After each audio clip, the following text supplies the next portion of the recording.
I'd like to now have Robert Hernandez to present our next speaker and our keynote speaker. Robert. Hey, everybody. So next we're going to be having Anita Nikolich. She's a research scientist and director of research innovation at the Information School at the University of Illinois at Urbana-Champaign. She served as a cybersecurity program director at the National Science Foundation and has spent time in academia, industry, and government. She is the co-organizer of the DEF CON AI Village, a hacker co-op that seeks to make the world and its algorithms a safer place. She is the co-PI of Fabric, a $20 million NSF project that will help computer scientists build the next internet.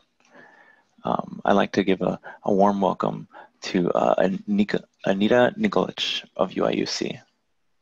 Let me see if I can share my screen. Can you guys hear me okay? Yes, we can. Okay, great. Somewhat screen share challenge, so make sure I can do this. Yeah, it's starting. Okay. We can see it. Going to put in present mode and hide my video. All right, good. Thank you. Okay. So I'm going to talk a little bit about this test bed we're creating called Fabric, and it's now actually a $23 million effort because we're going global. I don't know if it's hard because you guys are virtual, but does anybody know who this is? If you don't, this is Jay Radcliffe.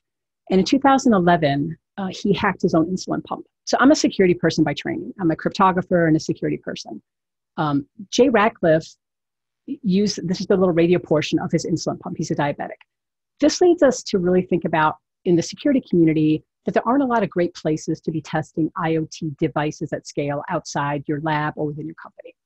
So I think about two things a lot as a security person. One is, how do I break things? And we think a lot lately, particularly about adversarial AI. Secondly, how do I make the internet a better place? So working during COVID from home has led me to really see how awful my internet really is. So what is Fabric? Fabric is, we were funded about a year ago. It's a National Science Foundation $23 million award. If you're an operator, an engineer, or even somebody who's been home for COVID, you've likely stood back in frustration saying, you know, my internet is awful. And mine, certainly at home in Chicago, is awful. I only have a few choices. It's awful for many, many reasons. So our pitch to the National Science Foundation was, we, you know, in an optimistic way, we want to build a better internet. We want scientists to have a place to build, you know, we know protocols are terrible. We know things like DNS and BGP are inefficient. Where can we enable people to test out and build a better internet? So why now? Well, the economics of compute and storage allow for the possibility that the internet is more stateful than we've come to believe. We'll talk a little bit about programming in the internet. So, I mean, people by and large will say, if I had to build a router from scratch today, it would not look anything like the routers we build today. There's all these new capabilities in augmented computing around, you know, a lot cheaper GPUs, FPGAs. How can we reimagine the network architecture so the internet is more stateful?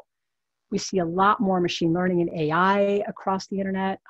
We see the network as a big data instrument where you combine real-time measurements and inferencing in this control loop. So there's no longer, we don't believe, going to be the dumb core, the smart edge, and kind of everything pulled back to the core.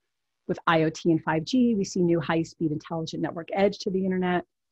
And as people who help the National Science Foundation, we understand that science, particularly with large instruments, and I hear at least one person from Argonne, so I imagine there's others. If you've heard of things like the Large Hadron Collider or Dark Energy Survey, there have got to be better ways to bring back this explosion of science information. It can no longer be, I collect it and I send it over the internet to be processed. So how can we think about doing distributed processing better? And we've seen this continuum of computing capabilities, so it's not just edge and cloud. So what is Fabric? So my task today is to convince you that we are under construction, and my task is to convince you that you should come and try this test bed. So I'm going to tell you what it is. So what is Fabric? We see it as a new paradigm for distributed applications, protocols, and services. So it's now actually international. So it was nationwide, and we'll show the map. We've now expanded to Tokyo, Amsterdam, and the UK.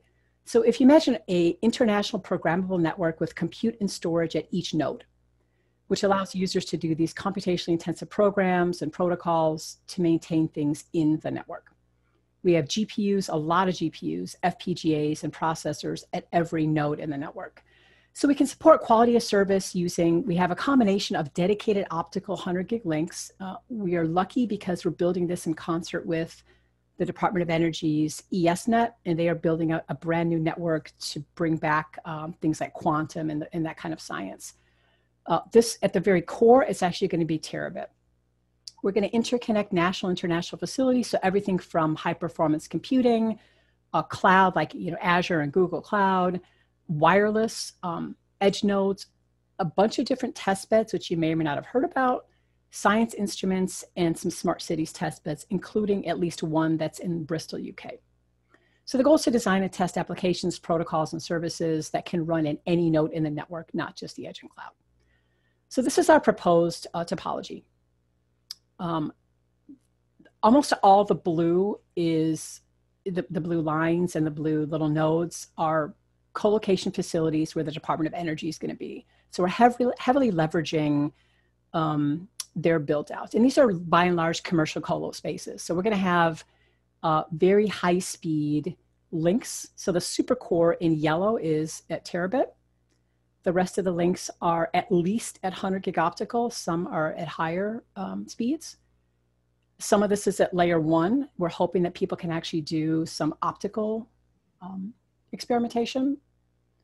And you can see at least 2 places we're going to peer with both a BGP testbed and a bunch of commercial cloud. The little stars, some of you come from government, so the little stars are computing facilities. So our nodes are called Hank nodes. This goes with the theme of fabric. A hank is, I guess, I'm not a knitter, but I think in knitting, a hank is something that a swatch of material or something like that. So our nodes are called a hank. So this is a conceptual overview, and we just literally last week solidified what these nodes are going to look like. But each hank node, we're calling it's essentially a disaggregated router. So you see there's a bunch of storage, mostly kind of near-term scratch type storage, a whole lot of GPU, FPGA, external connections, and the users can get in here. We are collecting tons of information about the testbed itself, and we're collecting information from your experiment. All that is open to you, and if you choose to share your experimentation, maybe the setup, the results, maybe you want to make some labels around it, you can share that with other people. And I can answer questions about this. A little overwhelming, but the slides will be available. So fabric nodes, I'm not going to read all this, but basically that node I just showed you, our goal is to interpose compute and storage that is directly into the path of fast packet flows. So we want, for example, for a large telescope in Chile or the South Pole Telescope or other places where there's large science instruments, for those, we don't want to have scientists just collect the stuff and pull it back to the US. We are hoping that all along the path, they will experiment with combinations of compute and storage and do pre-processing from the point of collection to the point of analysis. So the nodes are these racks. It's essentially one rack of high performance servers, which is Dell. Our friends at Dell partnered with us. And these are all the things that come in the rack. So these are the type of GPUs, the NVIDIA GPUs, some FPGA, and some storage that you as an experimenter can provision. We have some Mellanox connections, and you can choose your favorite speed, whether it's 25 gig up to 200 gig and beyond. A lot of measurement is built in. So at my core, I'm a measurement person, internet measurement, and we wanted to build in measurement. So one of the things we have is really, really accurate packet stamping and timing. So each of these nodes at each location, we have GPS clock source for P2P timing.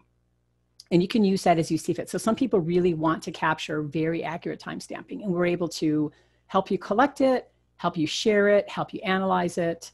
The main thing is to get set up so that not the facility, but our rack in particular is set up with measurement capabilities for this timing. We have smart PDUs. If sometimes people want to see if they bump up compute or do different things, how does that affect the power? So we have smart PDUs, and we're available because we don't control the optical equipment everywhere, but we're hoping to be able to make optical layer open for measurement. Some people think about things like You know, if there's a DDoS attack, can I see something at the optical layer? Or I have a new quantum communications device. I want to test it on some strand of fiber where you guys have dark fiber and you have optical on top of it. So all these things are possibilities. Just a very quick overview of the software. There's a lot of different components here. These are the different frameworks. Not to get into too much detail, but just to give folks an impression of the different frameworks that feed into something like a large test bed. So the measurement framework is where you get measurement resources, collect measurement data.